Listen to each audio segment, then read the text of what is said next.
Fala pessoal, tudo bem?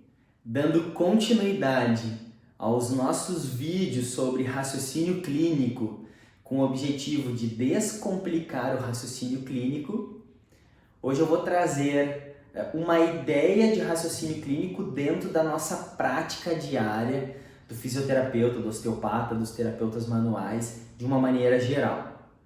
Sempre quando nós recebemos um indivíduo, uma pessoa com sinais e sintomas que procuram uma determinada ajuda nossa, a gente precisa ter um olhar integrativo, individual, que respeite as crenças e as condições desse indivíduo, o meio que ela vive, dentro do que nós chamamos do modelo biopsicossocial. Biopsicossocial ou biopsicocomportamental. Isso é um conceito que não é diferente das relações que nós já estabelecemos com o olhar para os aspectos físicos do corpo, para os aspectos da mente e para os nossos hábitos. Numa ideia de estratificar na prática do raciocínio, nos pensamentos, o corpo é a parte desse modelo que nós iremos trazer, o olhar, o raciocínio, respeitando as relações anatômicas, fisiológicas, biomecânicas,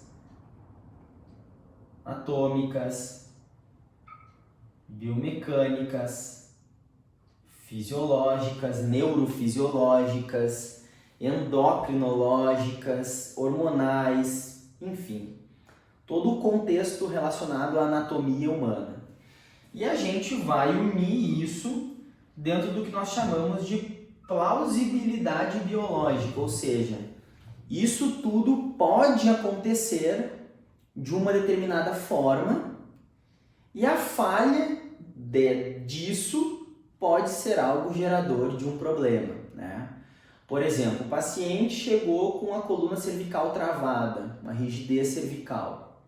É provável que no olhar estrutural ele tem uma falha biomecânica, uma falha de mobilidade articular, tá bem? No aspecto mental, a gente deve pensar dentro do grande guarda-chuva do estresse e da ansiedade. Quando a gente fala nesse contexto estresse e ansiedade, nós estamos falando do lado emocional e da nossa capacidade enquanto seres humanos de psicossomatizarmos, de trazermos os nossos desequilíbrios psíquicos para o nosso corpo, através de mudanças de comportamento, temperamento, e isso acontece também pela nossa falta de habilidade de autocontrolar as nossas emoções e muitas vezes até mesmo de autoconhecer, falhas de autoconhecimento e de autocontrole. Então aqui a gente vai pensar nesse formato mais emocional e psíquico.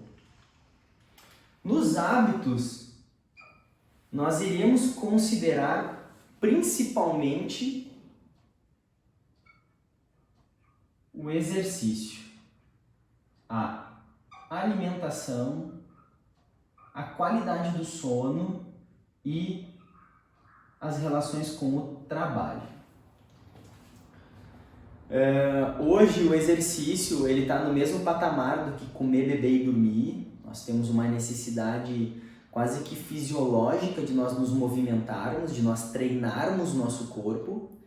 As boas evidências científicas mostram que esse caminho é um caminho muito interessante de prevenção de sintomas musculoesqueléticos e principalmente de tratamento. Nós precisamos reconhecer isso.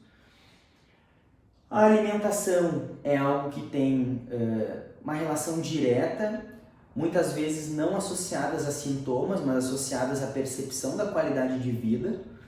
E isso é algo que está associado diretamente aos sintomas, né? As pessoas que não comem bem, as pessoas que têm sobrepeso, as pessoas que às vezes a própria alimentação faz com que não tenha ou não tenha a melhor condição física, a disposição, a energia. E é importante a gente destacar que esses dois itens aqui, nós precisamos, na grande maioria dos casos, contar com os profissionais que são os especialistas nessas áreas, né? Os educadores, educadoras físicas e as nutricionistas, os nutricionistas, né? Os agentes de saúde que vão focar e vão nos ajudar a construir essa relação com o exercício e com a alimentação de melhor qualidade do nosso paciente. A qualidade do sono do nosso paciente, se tem uma relação com o sono reparador, se ele consegue estabelecer um processo de cura pelo sono de um dia trabalhado e se preparar bem para o próximo dia que está por vir, né? A gente sempre deve perguntar se ele se sente descansado, reparado, ou se ele passa o dia inteiro com sono. Muitas vezes isso aqui se retroalimenta, né? As pessoas não dormem bem porque levam muito estresse e ansiedade, ou um dia muito agitado para o momento de dormir, ou até mesmo algumas relações com a própria higiene do sono, no que diz respeito ao uso de eletrônicos, a agitação de algo pré-sono pode atrapalhar, entre outras tantas questões. O trabalho, né, as demandas profissionais, aquilo que a gente pode pensar em sobrecarga, em rotina, em horas de trabalho, que muitas vezes oscila ao longo do tempo, oscila ao longo do ano por períodos. A gente precisa reconhecer se o estresse, a ansiedade oriundo do trabalho tem uma relação direta com as demandas físicas que o paciente nos traz, né? As queixas, melhor dizendo.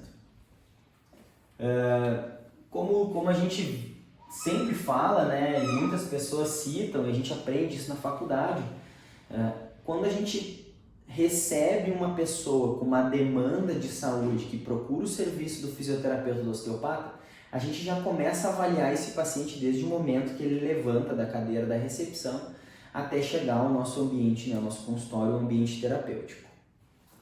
E a gente vai tentar construir uma conversa, né, através do que nós chamamos de anamnese, que a gente consiga extrair da melhor maneira possível as informações que vão gerar as nossas primeiras hipóteses clínicas que serão construídas através de um raciocínio clínico.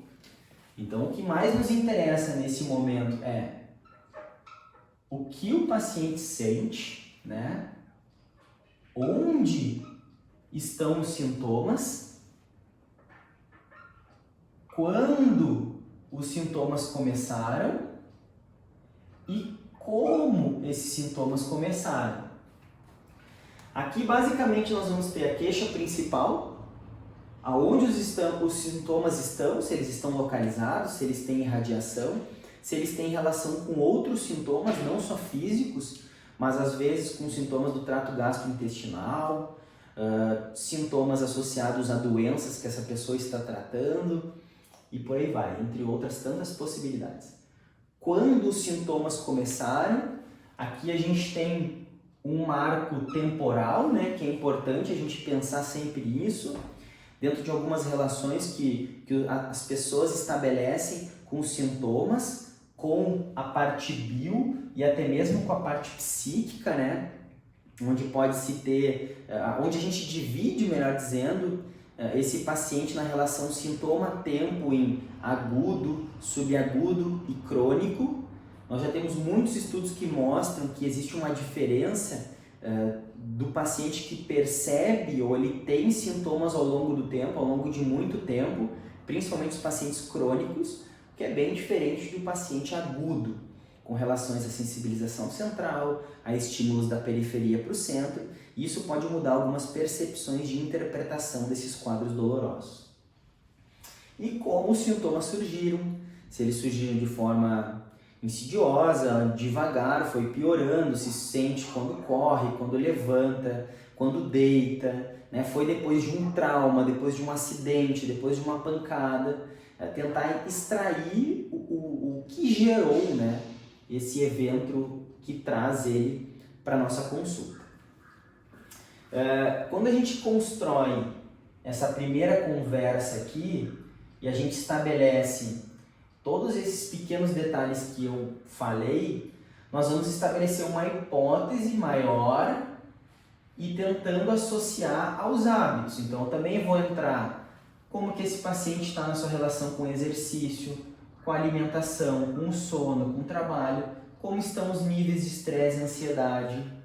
E aí eu começo a cruzar todas essas informações. O cruzamento principal do raciocínio clínico, ele tem que ser permeado e baseado no que nós chamamos de prática baseada em evidências. A gente tem boas evidências científicas hoje no cenário da fisioterapia e da osteopatia para nos nortear com relação a estabelecer hipóteses clínicas já a partir da anamnese que vão nos guiar no que nós chamamos de diagnóstico.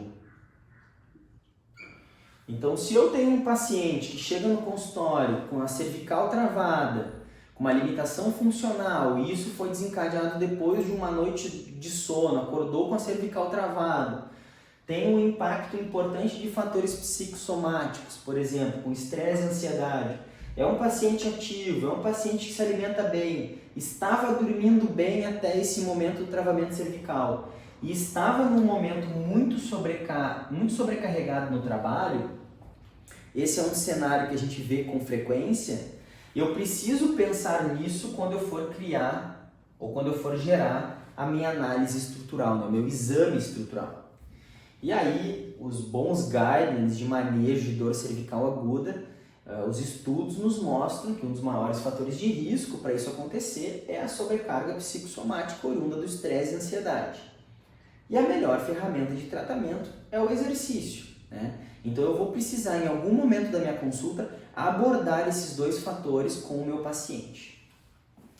Mas muito mais além disso, além dessas informações, quando eu for entrar no exame físico para tentar identificar o que fisicamente pode estar acontecendo, eu preciso lançar mão de novo dentro da prática baseada em evidência, quais são os melhores testes, as melhores ferramentas de diagnóstico com relação à acurácia dos testes, né? Aqueles testes que realmente são fidedignos ao que eles se propõem a nos mostrar, né? Fazer uma análise. Por exemplo, o teste de Sperling, ele é um teste altamente confiável porque ele tem uma boa acurácia para o diagnóstico de uma radiculopatia cervical por hernia de disco. Então, se a gente aplica esse teste, ele dá negativo, a probabilidade de nós estarmos diante de um verdadeiramente negativo, ela é muito grande. Só que eu só consigo estabelecer esse tipo de raciocínio se eu tiver muito bem linkado a prática baseada em evidências ao diagnóstico.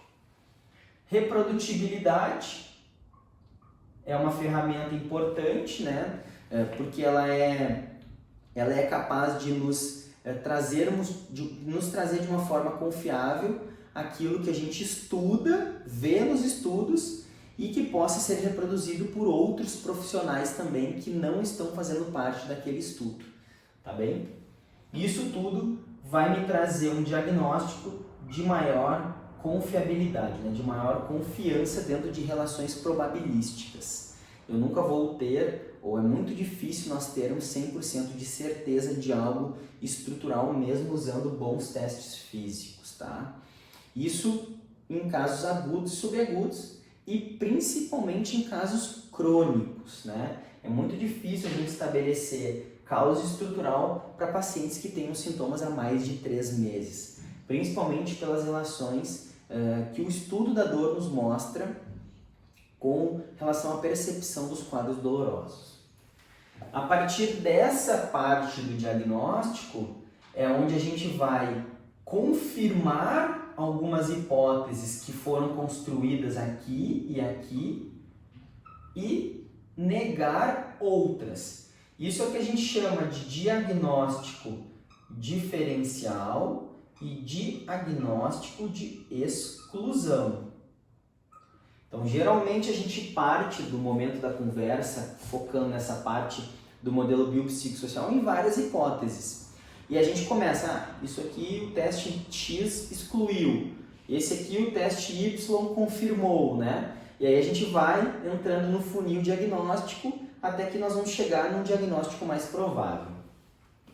Diante desse diagnóstico mais provável, eu vou entrar no campo do tratamento. Então, de novo, nós vamos voltar lá para a prática baseada em evidências. E para o tratamento, a gente precisa pensar sempre qual é a melhor evidência científica disponível para tratar esse determinado sinal e sintoma, esse diagnóstico que eu estabeleci. Eu vou respeitar as preferências do paciente, o que ele gosta de ser tratado, como ele quer ser tratado, e eu vou lançar mão de tudo isso de acordo com a minha expertise, né? A minha capacidade técnica de aplicar essas melhores ferramentas científicas. E se, durante a consulta, o paciente ele começa a responder positivamente, eu já tenho uma resposta de que o diagnóstico é isso mesmo, né? Ou ele está mais perto de ser isso. Porque aquilo que eu estou me propondo a tratar a partir de bons estudos realmente está se reproduzindo no meu paciente. Dentro desse contexto de diagnóstico e tratamento, resposta e avaliação, eu vou estabelecer, juntamente com variáveis do tempo, o prognóstico, né? Aquilo que eu espero, como eu espero que esse paciente ele evolua ao longo do tempo, um parênteses, né? Sabendo que a grande maioria dos distúrbios inespecíficos, né? Aquilo que não tem uma causa estrutural gerando essa alteração, tem um prognóstico super favorável ao longo do tempo, né? A história natural da doença ela é positiva para um desfecho e nós acabamos sendo uma ferramenta de auxílio e condução, ou até mesmo de acelerar esse processo de melhora. Tá bem? Esse é um vídeo que tem por objetivo nortear aquilo que nós falamos inicialmente sobre raciocínio clínico. Agora para finalizar esse vídeo, eu vou criar um caso clínico aqui, criar uma ideia clínica. O paciente ele chegou no meu consultório com uma queixa de formigamento e dormência na face lateral da perna, região dos fibulares. A minha primeira hipótese é que haja algo neurológico, né? Porque eu tenho uma alteração oriunda do sistema neurológico. A localização é na região lateral da perna. Os sintomas começaram de 2 a 4 semanas. Isso para um paciente com alteração neurológica, de uma possível hérnia de disco por radiculopatia, né? Eu vou pensar que esse paciente ele se enquadra num quadro subagudo. Obviamente eu vou tentar identificar, vou ver as possíveis adaptações que esse paciente tem, né? Uma inclinação, um shift ou não, se ele manca, enfim. E como isso surgiu, né? Se surgiu depois de um movimento específico, depois de um trauma, ou foi gradativamente piorando. Eu vou pensar nas hipóteses físicas, pensando lá nas relações químicas ou compressivas mecânicas da hérnia sobre a raiz, num olhar dentro da unidade funcional vertebral. Também vou ter que ter um olhar atento às relações psíquicas desse paciente, se ele está ansioso, se ele está estressado. Vou ter que fazer uma análise se ele já passou por outros profissionais para tentar entender qual é o nível educacional dele com relação a essa alteração, com relação à sua saúde, a esses sintomas, para tentar educar mais ou fazer algum tipo de limpeza na informação para que ele diminua os processos de ansiedade, de catastrofização e de hipervigilância muitas vezes. Vou ter que olhar como é que está a relação com o exercício, se esse paciente ele consegue se movimentar, se ele tem capacidades que talvez o exercício no primeiro momento vai ter que ficar de ladinho, né, de lado, e a gente ou vai ter que fazer movimentos mais leves, movimentos de direção específica, enfim, a gente vai ter que reconfigurar a relação dele com o exercício. A alimentação, muitas vezes isso também tem alguma relação, em alguns casos. O sono muitas vezes fica super atrapalhado por conta da dor. A gente vai tentar criar posições de conforto para que ele durma bem, isso é super importante no processo de recuperação e diminuir o estresse e a ansiedade também. E as relações com o trabalho, né? Tem alguns casos que, num caso de radiculopatia por hernia de disco, uma condição subaguda, com sintomas grandes, esse paciente ele vai ter que ser convidado, né, a diminuir o seu volume de trabalho, as suas relações com o trabalho, principalmente aquele paciente que pensa assim, não, vou fazer tudo, vou ficar bom, né, o que a gente chama de alta eficácia. Em alguns casos isso pode ser um problema, tá? Eu vou lançar a mão dentro do meu diagnóstico, olhando para a prática baseada em evidências, principalmente nos testes provocativos, né? LASEG, o SLR, né? O LASEG SLR cruzado, o SLAMP, tentando, né, sabendo o que cada teste me mostra e como interpretar ele com relação à reprodução dos sintomas e amplitude. Vou somar, sim, o exame neurológico, mas sabendo que os testes provocativos têm uma relevância maior do que o exame neurológico no que diz respeito à acurácia diagnóstica. E aí a gente vai estabelecer, fechar o diagnóstico e se propor ao tratamento, né? Nesses casos, geralmente de pacientes subagudos por hernia de disco, uma das coisas que é super importante é o posicionamento inicial desse paciente no consultório. Nem sempre o paciente vai conseguir sentar na cadeira da maca, ou no consultório, ou na maca e dialogar inicialmente pleno como a gente quer. A gente vai ter que colocar esse paciente na maca, trazer conforto para ele, conversar com ele, descartar principalmente bandeiras vermelhas, ou diminuir a probabilidade de estar diante de bandeiras vermelhas, e a gente vai tratar ele a partir daquela posição de conforto e verificando se aquilo que nós estamos propondo está aliviando, já diminuindo os quadros de dor, formigamento, dormência, muitas vezes. E nesses casos mais agudos, isso por vezes é mais fácil de mudar rapidamente. Tá bem? Isso é uma hipótese e a partir disso a gente vai criar, logicamente, um programa de autotratamento em casa, com movimentos de direção específica, como ele tem que se comportar para caminhar, para sentar, para dormir, para que a gente diminua o estímulo de irritação sobre o nervo e que o processo do tempo, a história natural da doença, ocorra de uma maneira mais eficaz. Quando a gente risca um quadro inteiro, parece que é complexo esse diagnóstico, mas não é, né? O raciocínio clínico tem várias nuances, mas ele precisa ser, de uma certa forma, assim, dentro de processos de passo a passo, reconhecendo algumas ferramentas que são essenciais para descomplicar esse processo. Tá bem? Esse vídeo tem por objetivo potencializar ainda mais o seu raciocínio, descomplicar ele. Se você gostou desse vídeo, obviamente, dá um like nele. Se inscreva no canal aqui se você ainda não se inscreveu.